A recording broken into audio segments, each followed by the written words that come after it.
I'm Nural, welcome to my channel. Today we will be making another Finnish taste and I am gonna be making Tähtitorttu, and for that you just need two ingredients. One of them is puff pastry that is store-bought in the frozen section, and the other is plum jam. The name Tähtitorttu actually translates into star tart, and it gets its name from the shape, which resembles a star, and it is very popular during especially the Christmas season. So another name is Christmas Tart. And how you do this is I am going to be making tiny little ones that are just bite-sized. So I separated my dough, or cut my dough into tiny little 1-inch squares, and I am then cutting them diagonally and gathering one corner of each sort of like a triangle into the middle, so it resembles, as I said, a star shape.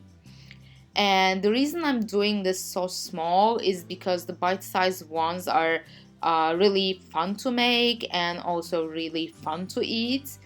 Otherwise, if you wanted, you can make them bigger, like half a puff pastry size without cutting this like I'm cutting now would also work, and you would just get bigger pieces for everyone. And I'm just gonna be cutting and making my stars out of this dough.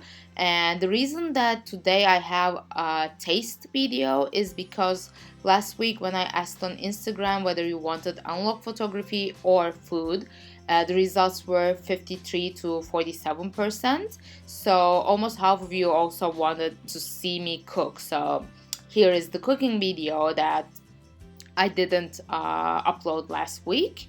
And this week, as I said, I'm uploading this, and I'm gonna be following it up with another unlock photography video. So if you haven't done so, make sure that you subscribe to my channel and hit the bell button.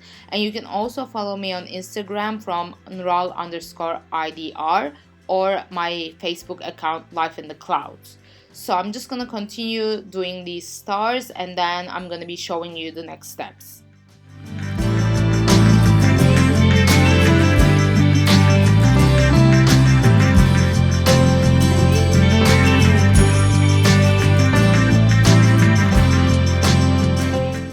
Making my final stars, and when you do so many little ones you get confused after a while. So I have some that doesn't resemble a star and look more like crabs, but the taste is gonna work. And once I finish all of these, I'm gonna add some jam, and as I mentioned in the beginning, I'm using plum jam, which is the traditional jam or marmalade used for this recipe, but you can also use a fig jam or something like that. I don't recommend something that is too sweet. Something a little sour works better with this recipe. And once I finish all of these, I am going to be baking them in the oven. And normally I put either egg yolks or milk on top of the puff pastry, but this time I'm not going to be using anything. Once I add the jam to all of them, I will be baking them in 200 Celsius or 400 Fahrenheit for 15 minutes, and then I'll show you the final results. 15 minutes has passed, so my Tähtitorttu is out of the oven, and when you put the jam right in the middle, because of the consistency, it doesn't slide much or make a mess. And you can also put some powdered sugar on top. And I hope you enjoy this recipe. See you next time. Bye.